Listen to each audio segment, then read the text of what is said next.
Kael Thunderveil.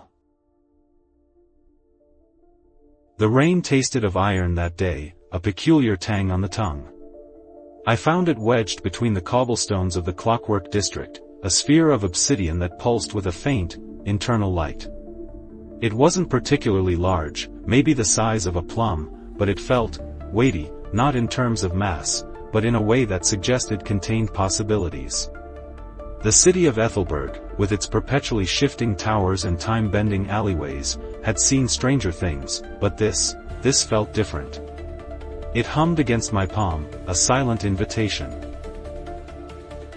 I brought it back to my workshop, a cramped space overflowing with gears, chronometers, and half-finished automatons. The sphere resisted any attempt at analysis. No seams, no markings, no discernible mechanism.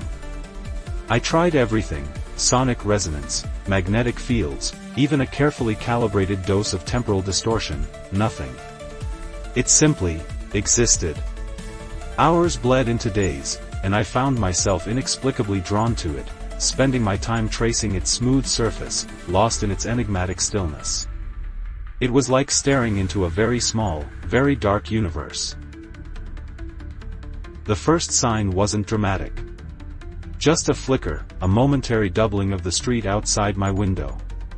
I blinked, and it was gone. Then, a repeated phrase from a passerby, a snippet of conversation I was certain I hadn't heard the first time. Small echoes, anomalies. The sphere seemed to respond to my proximity, its internal light growing brighter with each observation. I began to suspect it wasn't merely an object, but a key to something unstable. The rain outside began to fall upwards, a silent, inverted cascade.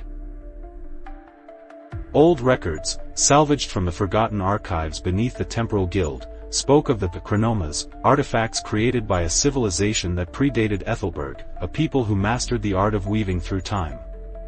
They weren't conquerors or builders, but observers, cartographers of possibility. The chronomas weren't designed to change time, but to access alternate currents, to experience echoes of what was, what is, and what could be. The sphere, the record suggested, was a resonance core, a device capable of attuning its user to these temporal frequencies. The city itself, I realized, was built upon a confluence of these currents, a place where time was fluid, mutable. I began to rely on it. A missed appointment rectified with a subtle adjustment, a forgotten conversation relived to capture a crucial detail. The sphere didn't grant me control, exactly, but it offered glimpses, corrections, a subtle smoothing of life's rough edges. The world became navigable, predictable. The constant hum of the sphere became a comfort, a background rhythm to my existence. I found myself increasingly detached from the present, lost in the endless possibilities of what if. The ripples started small. A misplaced memory, a subtle shift in the architecture of the clockwork district. Then, larger distortions, buildings phasing in and out of existence, people repeating actions with unsettling precision. The sphere was amplifying not just my own adjustments, but the accumulated temporal echoes of the city, creating a feedback loop. Alternate realities were bleeding into our own, creating a fractured, unstable world. The rain now shifted between directions, falling both up and down simultaneously. A faction within the Temporal Guild, led by a rigid theorist named Silas Thorne, demanded the sphere's destruction. They saw it as a dangerous anomaly, a threat to the delicate balance of Ethelberg.